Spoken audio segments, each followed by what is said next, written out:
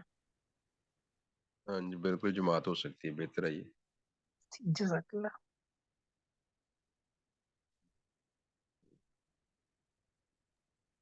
ٹھیک ہے شیخ جزاکم اللہ خیر. السلام علیکم. وعلیکم السلام.